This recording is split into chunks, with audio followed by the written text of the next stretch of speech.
भाभी मैं पार्टी में जा रही हूँ, मेरे लिए खाना मत बनाना। ओके ठीक है, ध्यान से जाना। बाय भैया। शिखा जी भैया। कहाँ जा रही है तू? भैया वो क्या है ना, हम सब ऑफिस वालों ने आज पार्टी अरेंज किया है, तो बस पार्टी के लिए जा रही हूँ। और ये ड्रेस, ये तो तेरी भाभी की है ना, तू पहन के जा रही है इसको?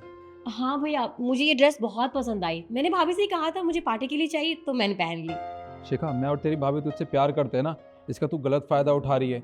कभी तू अपनी भाभी की ड्रेस पहन के चली जाती है, कभी ये हील्स, ये हील्स भी तेरी भाभी की है ना? भैया वो मैच यही कर रही थी, तो मेरे पास थे ही नहीं ना वाइट कलर के हील्स। निखिल, तुम इस पे खामा क्यों चिल्ला रहे हो? अरे ये ड्रेस मैंने ही इसको दी थी और ये हील्स भी मैंने ही दिए। और देखो ना कितनी प्यारी लग रही है। तुम आराम से जाओ जाओ। रुको, तुम कहीं नहीं जाओगी। और ये भाई बहन के बीच का मामला है, तुम ना ही बोलो तो ही ठीक है।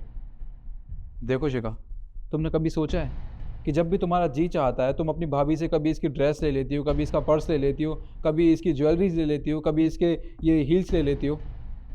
अरे हमारी एनिवर्सरी जब थी, क्या तुमने अपनी भाभी को गिफ्ट दिया?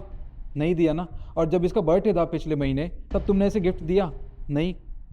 तो तुम ये क्यों सोचती हो कि तुम्हारी भाभी हमेशा तुम्हारे लिए करेंगी? हाँ, अरे कभी तुम्हें भी देखना चाहिए घर में। तुम सेल्फ इंडिपेंडेंट हो, कमाती हो और दोस्तों के साथ पार्टी करती हो, मुझे इससे कोई प्रॉब्लम नहीं है। पर घर पे तो तुम्हारा बिल्कुल भी ध्यान नहीं है। अरे अपनी भाभी की तरफ देखो, जब भी तुम्हें पता है ये बाजार जाती है ना, हमेशा तुम्हारे लिए कुछ ना कुछ चीज़ खरीद के ज़रूर लाती है। कहती है कि दीदी घर पे होंगी ना, उन्हें ये चीज़ अच्छी लगेगी, मैं ले चलती हूँ। पर तुम आज तक इसके लिए एक सुई तक खरीद के नहीं लाई हो। अरे कल को तुम किसी और के घर जाओगी शादी करने के बाद, तब क्या वहाँ पे भी तुम्हारा यही बर्ताव होगा? क्या तुम अपनी भाभी से या अपनी ननद से ऐसे ही कपड़े या ज्वेलरी मांगती रहोगी? नहीं ना। देखो शिखा, प्यार दोनों तरफ से निभाया जाता है, एक तरफ से नहीं। और तुम्हारी भाभी तुम्हारी बहुत परवाह करती है, इस चीज़ का तुम गलत फ़ायदा मत उठाओ। देखो शिखा, तुम अपने भैया की बात का बुरा मत मानना। वो सिर्फ तुम्हें समझाने की कोशिश कर रहे हैं। तुम उनकी छोटी बहन हो, उनका ही फर्ज बनता है तुम्हें समझाना, हर चीज़ के बारे में तुम्हें बताना। और वैसे भी तुम सेल्फ इंडिपेंडेंट हो, अपने लिए सब कुछ खुद करती हो। तो हम ये चाहते हैं कि तुम घर के काम काज में भी थोड़ा सा ध्यान दो, क्योंकि तुम भी एक लड़की हो।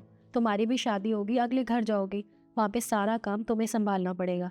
फिर एकदम से तुम्हारे ऊपर बर्डन पड़ जाएगा, क्योंकि तुम्हें तो काम करना नहीं आता है। तो बस हम इतना ही चाहते हैं कि तुम घर का काम भी सीखो, ताकि तुम्हें आगे जाके कभी कोई तकलीफ ना हो। भाभी आपने सही कहा। भैया मुझे सच में नहीं पता था कि मैं इतनी सेल्फिश हो चुकी हूँ। मतलब मैं जॉब करती हूँ, मैं अपना खर्चा तो निकाल लेती हूँ, लेकिन कभी अपने घर के बारे में नहीं सोचती।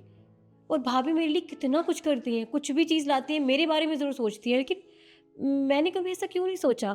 मैं हमेशा आप दोनों पर डिपेंड क्यों रहती हूँ। आई एम सो सॉरी भैया, मुझसे बहुत बड़ी गलती होगी, लेकिन आई प्रॉमिस आज के बाद ऐसा कभी नहीं होगा भैया। मैं भी इस घर के बारे में और आपके बारे में ज़रूर सोचूंगी, सिर्फ खुद के बारे में नहीं। सो सॉरी, आज के बाद कभी ऐसा नहीं होगा। और रही बात पार्टी की, तो मैं पार्टी में नहीं जा रही। खावा का पैसे वेस्ट होंगे वहाँ पर। मैं भाभी के साथ काम में हेल्प करवाती हूँ, ठीक है भाभी? नहीं शिखा, तुझे ऐसा कुछ करने की ज़रूरत नहीं है। मैं बस तुझे समझाना चाह रहा था। और अभी तू पार्टी में जा रही है तो आराम से पार्टी इंजॉय कर, ठीक है? और अगर कुछ भी ज़रूरत हो ना तो मुझे बता देना। तुम्हारे भैया बिल्कुल ठीक कह रहे हैं। अभी तुम पार्टी में जाओ, पार्टी एंजॉय करो, काम तो होते रहेंगे। जाओ, ध्यान रखना। थैंक यू सो मच, मैं जल्दी आ जाऊँगी, ठीक है? बाय। आप मैं कॉफ़ी लाते हो तुम्हारे को।